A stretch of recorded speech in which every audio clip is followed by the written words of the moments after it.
ಶುಭೋದಯ ಫ್ರೆಂಡ್ಸ್.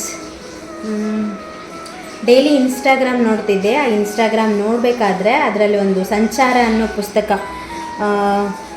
ವೃಷಾಂಕ್ ಭಟ್ ನಿವಣೆ ಅವರ ಸಂಚಾರ ಅನ್ನೋ ಪುಸ್ತಕ ಅಡ್ವರ್ಟೈಸ್ಮೆಂಟ್ ಬರ್ತಿತ್ತು. ಅಂದರೆ ನಿಮ್ಮ ಜೀವನವನ್ನು ಬದಲಾಯಿಸುವಂಥ ಬುಕ್ಕ ಅಂತ ಹೇಳಿ ಅದ್ರದ್ದು ಅಡ್ವರ್ಟೈಸ್ಮೆಂಟ್ ಬರಬೇಕಾದ್ರೆ ಓಕೆ ತೊಗೊಳ್ಳೋಣ ಅಂತ ಹೇಳಿ ಬುಕ್ ಆರ್ಡರ್ ಮಾಡಿ ತೊಗೊಂಡೆ.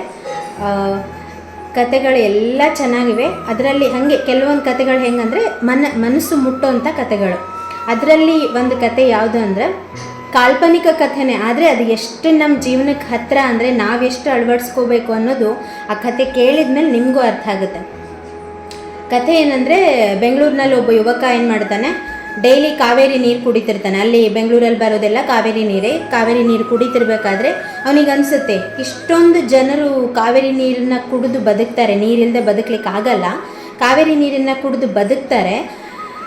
ಬದುಕಬೇಕಾದ್ರೆ ಯಾರು ಕಾವೇರಿನ ನೆನೆಸ್ಕೋತಾರೋ ಇಲ್ವೋ, ನೆನೆಸ್ಕೊಳ್ದೆ ಇದ್ರೂ ಅವಳು ಒಂದಿನೂ ತಪ್ಪದೆ ನೀರು ಬಿಡ್ತಾಳಲ್ಲ, ಒಂದು ಸತಿ ನಾನು ಮೂಲ ಕಾವೇರಿ ಸ್ಥಾನ ನೋಡಲೇಬೇಕು ಅಂತ ಹೇಳಿ ಕಾವೇರಿ ಮೂಲ ಸ್ಥಾನಕ್ಕೆ ಹೋಗ್ತಾನೆ.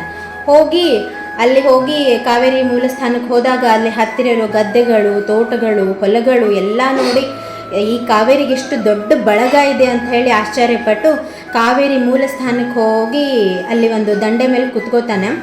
ದಾಹ ಆಗಿರ್ತದೆ ಅವನಿಗೆ. ದಾಹ ಆದಾಗ ಅಲ್ಲಿ ಕೂತಾಗ ಒಬ್ಳು ಬರ್ತಾಳೆ, ಬಂದು ಒಂದು ತಂಗಿಯಲ್ಲಿ ನೀರು ಕೊಡ್ತಾಳೆ.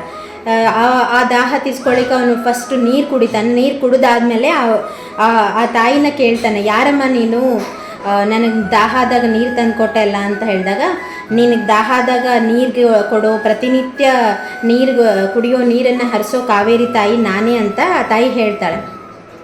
ಆ ತಾಯಿ ಹೇಳಿದಾಗ ಅವನು ಕೇಳ್ತಾನೆ ಆ ತಾಯಿಗೆ, ಅಲ್ಲ ನೀನು ಪ್ರತಿನಿತ್ಯ ಕೊಡ್ತಿದ್ದಿ ನೀರು, ಆದರೆ ಯಾರು ನಿನಗೆ ಉಪಕಾರ ಮಾಡ್ಲಿಕ್ಕತ್ತಿದ್ದಿ, ನೀರನ್ನು ಸ್ಮರಿಸಿ ಕಾವೇರಿ ತಾಯಿ ನಾನು ನೀರು ಕುಡಿತಿದ್ದೀನಿ ಅಂತ ಯಾರು ಸ್ಮರಿಸಿ ಕುಡಿಯಲ್ಲ, ಆ ಥರ ಹೇಳಿಲ್ಲ ಅಂದರೂ ಕೂಡ ನೀನು ನೀರು ಕೊಡೋದನ್ನು ಯಾವತ್ತೂ ಬಿಟ್ಟಿಲ್ಲ ಅಲ್ಲ, ಇದು ಹೆಂಗೆ ಸಾಧ್ಯ?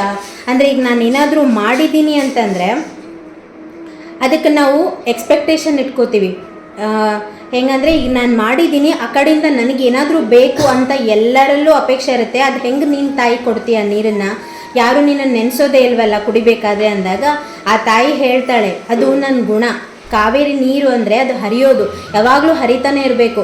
ನನಗೆ ಆ ಕಡೆಯಿಂದ ಏನೂ ಪ್ರತಿಪೇಕ್ಷೆ ಸಿಗಲಿಲ್ಲ ಅಂದಾಗ, ನನಗೆ ಆ ಕಡೆಯಿಂದ ನನ್ನನ್ನು ನೆನೆಸ್ಕೊಳ್ಳಿಲ್ಲ, ನನಗೆ ಥ್ಯಾಂಕ್ಸ್ ಹೇಳಲಿಲ್ಲ, ನನಗೆ ಧನ್ಯವಾದ ಹೇಳಿಲ್ಲ ಅಂದಾಗ ನಾನು ಅದನ್ನು ಬಿಡಲಿಕ್ಕೆ ಸಾಧ್ಯನೇ ಇಲ್ಲ. ನನ್ನ ಹರಿಯೋ ಗುಣ ಯಾವತ್ತೂ ತಪ್ಪಿಸ್ಲಿಕ್ಕೆ ಸಾಧ್ಯನೇ ಇಲ್ಲ. ನಾನು ಕೊಡ್ತಾನೇ ಇರ್ತೀನಿ. ಯಾಕಂದರೆ ನನಗೆ ಅವ್ರು ಹೇಳಬೇಕು ಅಂತ ನಾನು ಯಾವತ್ತೂ ಆಸೆ ಪಡಲ್ಲ. ಅವ್ರು ನನಗೆ ಥ್ಯಾಂಕ್ಸ್ ಹೇಳಬೇಕು, ನಾನು ನೀರು ಕೊಡ್ತೀನಿ, ಅವ್ರು ನನಗೆ ನಾನು ಉಪಕಾರ ಮಾಡಿದ್ದೀನಿ, ಅವ್ರು ನನಗೆ ಧನ್ಯವಾದ ಹೇಳಬೇಕು ಅನ್ನೋ ಎಕ್ಸ್ಪೆಕ್ಟೇಷನ್ ನಾನು ಯಾವತ್ತೂ ಮಾಡೋದೇ ಇಲ್ಲ ಅನ್ನೋ ರೀತಿ ಆ ಯುವಕನಿಗೆ ಆ ತಾಯಿ, ಕಾವೇರಿ ಅನ್ನೋ ತಾಯಿ ನೀರು ಕನ್ವಿನ್ಸ್ ಮಾಡ್ತಾಳೆ. ಅಂದರೆ ಇದರದ್ದು ಕತೆ ಅರ್ಥ ಏನೂ ಇಲ್ಲ. ನಿಮ್ಮಲ್ಲಿರೋ ಒಂದು ಒಳ್ಳೆ ಗುಣನ ಒಂದು 4 ಜನರಿಗೂ ಉಪಕಾರ ಆಗೋ ಹಾಗಿದ್ರೆ ಉಪಕಾರ ಮಾಡಿ. ಅದು ನಿಮ್ಮಲ್ಲಿರೋ ಒಳ್ಳೆ ಗುಣ ನಿಮ್ಮ ದೊಡ್ಡತನ ತೋರಿಸುತ್ತೆ. ಅದರಿಂದ ನೀವು ಎಕ್ಸ್ಪೆಕ್ಟೇಷನ್ ಇಟ್ಕೋಬೇಡಿ ಅಷ್ಟೇ, ಮತ್ತೇನಿಲ್ಲ. ಎಕ್ಸ್ಪೆಕ್ಟೇಷನ್ ಇಟ್ಕೊಂಡಾಗೆ ನೀವೇ ನಿರಾಸೆಗೊಳ್ತೀರಾ, ನೀವೇ ಅಳ್ತೀರಾ, ನೀವೇ ದುಃಖದಲ್ಲಿ ಹೋಗ್ತೀರಾ. ಅದು ಬೇಡ ಅಂತ ಅಷ್ಟೇ. ಇದರಿಂದ ನಾವು ಆರಾಮಾಗಿರ್ತೀವಿ ಅಷ್ಟೇ. ನಮ್ಮ ಒಳ್ಳೆ ಗುಣನ ಯಾವಾಗಲೂ ಹರಿಲಿಕ್ಕೆ ಬಿಡಬೇಕು, ಯಾವತ್ತೂ ಅದನ್ನು ಹಿಡಿದು ಇಟ್ಕೋಬಾರ್ದು ಅನ್ನೋದೇ ಈ ಕಥೆ. Thank you so much. Jai Shriram.